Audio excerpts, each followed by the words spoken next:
حمد و صلات کے بعد محترم بزرگوں دوستو، اللہ رب العالمین ارشاد فرماتا ہے ان فی خلق السماوات والارض، بے شک آسمانوں اور زمین کی پیدائش میں، واختلاف اللیل والنہار، اور رات دن کی آنے جانے میں، لآیات لأولی الالباب، عقل مندوں کے لیے نشانیاں ہیں۔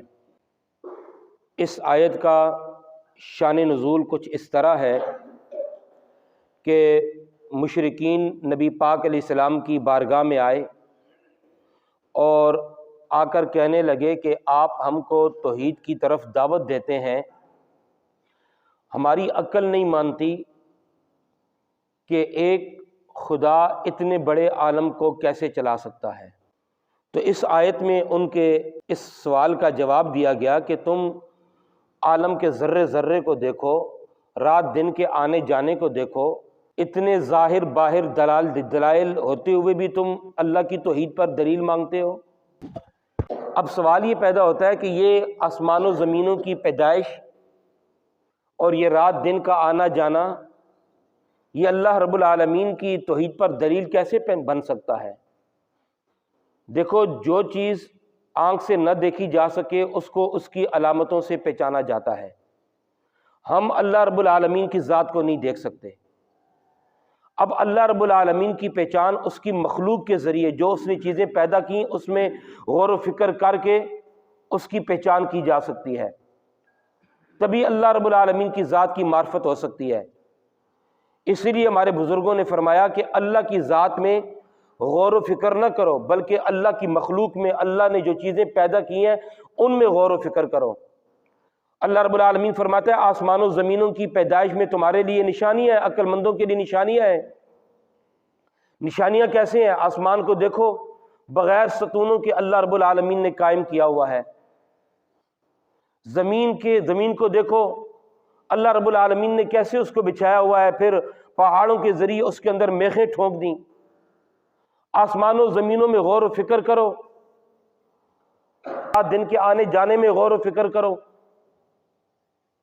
کبھی رات آتی ہے، کبھی دن ہوتا ہے، اور ایک ہی وقت میں کہیں دن ہو رہا ہوتا ہے، کہیں رات ہو رہی ہوتی ہے، کہیں دن بڑا ہوتا ہے، کہیں دن چھوٹا ہوتا ہے، کہیں سردی ہوتی ہے، کہیں گرمی ہوتی ہے۔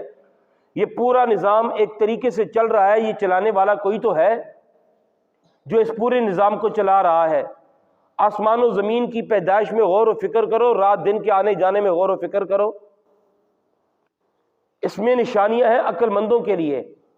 حضرت سیدہ عائشہ صدیقہ رضی اللہ تعالی عنہا فرماتی ہیں کہ ایک دن ان سے پوچھا گیا کہ آپ نبی پاک علیہ السلام کے واقعات میں سے کوئی عجیب واقعہ ہمیں سنائیں۔ آپ فرماتی ہیں کہ ایک رات میری باری تھی، آقا و مولا صلی اللہ تعالی علیہ وسلم تشریف لائے۔ فرمایا عائشہ، آج کی رات اگر تم اجازت دو تو میں خوب دل بھر کر اپنے رب کو یاد کروں۔ میں نے عرض کی یا رسول اللہ، میں آپ کا قرب بھی چاہتی ہوں، آپ کی رضا بھی چاہتی ہوں، یعنی جیسے آپ کا جی چاہے۔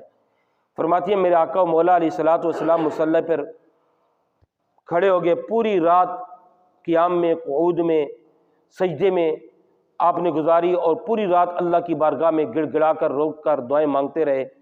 تو صبح میں نے عرض کی یا رسول اللہ صلی اللہ تعالی علیہ وسلم، آج رات اس گریہ و زاری کا کیا سبب ہے؟ تو میرے آقا و مولا علیہ الصلوۃ والسلام نے فرمایا اے عائشہ، آج کی رات یہ آیت نازل ہوئی ہے ان فی خلق السماوات والارض واختلاف اللیل والنہار لآیات لأولی الالباب۔ پھر فرمایا خرابی ہے ان کے لیے جو اس آیت کو تو پڑھیں لیکن اللہ تعالیٰ کی مصنوعات میں غور و فکر نہ کریں۔ حضرت ابن عباس رضی اللہ تعالیٰ عنہ فرماتے ہیں کہ ایک رات میں نبی پاک علیہ الصلوۃ والسلام کے پاس رہا، اپنی خالہ میمونہ ام المومنین حضرت میمونہ، یہ حضرت ابن عباس کی خالہ ہے۔ فرماتے ہیں کہ میں نے دیکھا کہ رات آدھی گزر گئی یا کچھ زیادہ گزر گئی۔ نبی پاک علیہ الصلوۃ والسلام اٹھے اور آپ نے فوری طور پر یہ آیتیں تلاوت فرمائی ان فی خلق السماوات والارض واختلاف اللیل والنہار لآیات لأولی الالباب۔ آسمان و زمینوں کی پیدائش میں اللہ تبارک و تعالی کی معرفت پر نشانیاں ہیں۔ کیسے نشانیاں نہیں ہوں گی؟ آپ دیکھیں نا کیسے کیسے نشانیاں ہمارے علماء کرام نے بیان فرمائی ہیں۔ آپ کو معلوم ہے آج لوگ مسلمانوں کو، علماء کو تانا دیتے ہیں دنیا آسمان پہ پہنچ چکی ہے اور تم ابھی تک جو ہے نا زمین میں مسجد میں جھاڑو لگانے والے، تمہیں کیا پتہ ہے کہ سائنس کیا چیز ہے؟ ہمارے علماء فرماتے ہیں کہ سائنس کا علم حاصل کرنا اس وقت ثواب ہے جب کہ اچھی نیت سے ہو اور مسلمانوں کی خدمت کے لیے ہو اور اللہ رب العالمین کی عظمت اور اسلام کی عظمت کے لیے سائنس کا علم حاصل کیا جائے۔ ورنہ یہ جو ہمیں سائنس نہ سیکھنے کی جو ہمیں تانے مارتے ہیں، ان کو کیا پتہ ہے؟ یہ تمہارے گھر کی سائنس تمہارے گھر کی لونڈی ہے، سائنس تمہارے اسلام کی لونڈی ہے۔ یہ دیکھو کئی سال پہلے ہمارے احیاء العلوم میں امام محمد غزالی رحمۃ اللہ تعالی علیہ نے یہ ساری باتیں لکھی ہوئی ہیں۔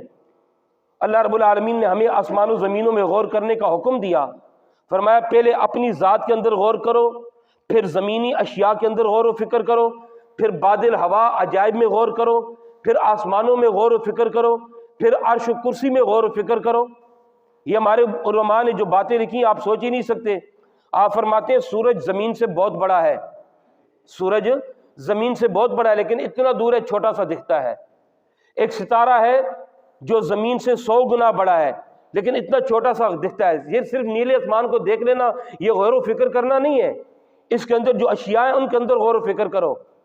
آپ فرماتے ہیں جو ستارے کچھ بیل کی شکل میں ہے، کچھ بچھو کی شکل میں ہے، یہ کس نے بیان کیا؟ یہ ہمارے بزرگوں نے بیان کیا، یہ کوئی سائنس نے تو بیان نہیں کیا۔ سائنس تمہارے گھر کی لونڈی ہے، سائنس کیا چیز ہے؟ ہمارے یہاں تو ہمارے بزرگوں نے لکھا، یہ آپ درخت کا پتہ دیکھتے ہیں، اس پتے کو دیکھو، مولانا روم رحمۃ اللہ تعالی علیہ نے اس کی پوری حقیقت کو بیان فرمایا ہے۔ یہ پتے کے اندر یہ جو درمیان میں سی وہ موٹی وہ چیز ہوتی ہے، رگ ہوتی ہے، پھر اسے اور آگے پیچھے رگیں نکلتی ہیں۔ آپ فرماتے ہیں پھر پتے کے اندر پتلی پتلی رگیں جاتی ہیں، یہ جو آخر میں پتلی رگ ہوتی ہے نا، اس کے اندر اللہ نے یہ صلاحیت رکھی ہے، یہ اتنے سارے موٹے تنے سے جڑ سے وہ جو ہے نا رس چوستی ہے اور پھر پورے پتے کو پہنچاتی ہے۔ یہ ساری یہ سائنس ہمیں بتاتی ہے، تمہاری سائنس تو ابھی پیدا ہوئی ہے، ہمارے بزرگوں نے یہ ساری باتیں پہلے لکھی ہوئی ہیں۔ ہمیں کوئی سائنس نہ سیکھنے کا تانا نہ دے۔ ہاں یہ تانا کوئی دے سکتا ہے کہ تم اپنا قرآن نہیں پڑھتے ہو، اپنی حدیث نہیں پڑھتے ہو، اپنے بزرگوں کی باتیں نہیں پڑھتے ہو۔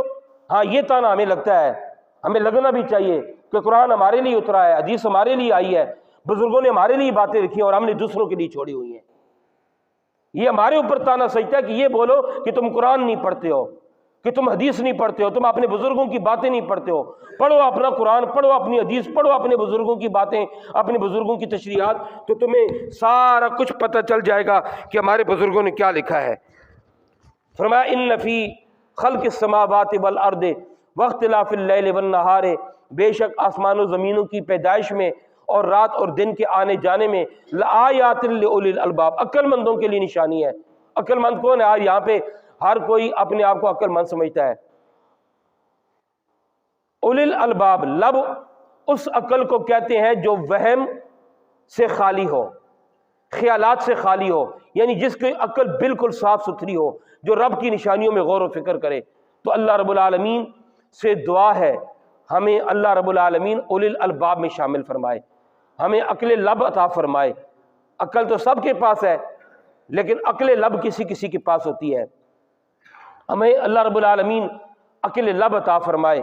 اس سوال کا جواب دیتے ہوئے میں اپنی گفتگو کو ختم کرتا ہوں۔ لوگ تانا دیتے ہیں دنیا آسمان پہ پہنچ چکی ہے، تم ابھی تک زمین میں رگڑے کھا رہے ہو۔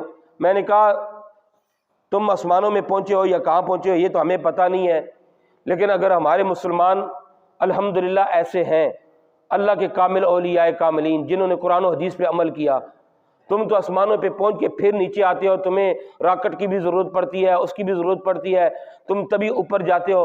ہمارے بزرگ تو اپنی جگہ سے ہلتے بھی نہیں ہیں، مشرق مغرب کی سیر کرتے ہیں، شمال جنوب کی سیر کرتے ہیں، آسمانوں کی سیر کرتے ہیں، عرش و کرسی کی سیر کرتے ہیں۔ کہاں ہے اللہ رب العالمین کے انوار و تجلیات، جنت دوزخ کی سیر کر کے اپنی جگہ سے ہلتے بھی نہیں ہیں۔ تم ہماری طرح کیسے بن سکتے ہو؟ سمجھو اپنے اسلام کو، اپنے اسلام کا کمال سمجھو، پھر تمہیں پتہ چل جائے گا کہ ہم مسلمان کون ہیں۔ مسلمان کو تو اپنی پاور کا ہی پتہ نہیں ہے، اور میرے مرشد فرمایا کرتے تھے کہ پاور والے کو اپنی پاور کا پتہ نہیں چلتا۔ مسلمان کی پاور کیا ہے؟ یہ جس کو حاصل ہوتی ہے نا اس کو پتہ بھی نہیں چلتا. پاور ہماری پاور تو لا الہ الا اللہ محمد رسول اللہ ہے. ہمارے بزرگ تو یہاں بیٹھے بیٹھے مشرق مغرب کی سیر کرتے ہیں, عرش و کرسی کی سیر کرتے ہیں, جنت دوزخ کی سیر کرتے ہیں, اپنی جگہ سے ہلتے بھی نہیں. تمہارا تو یہ آسمان ہے, ہمارے بزرگوں کی سیر تو اس سے اوپر کی ہے. اللہ پاک سے دعا ہے اللہ پاک ہمیں سمجھنے عمل کرنے کی توفیق عطا فرمائے. وآخر دعوانا الحمدللہ رب العالمین.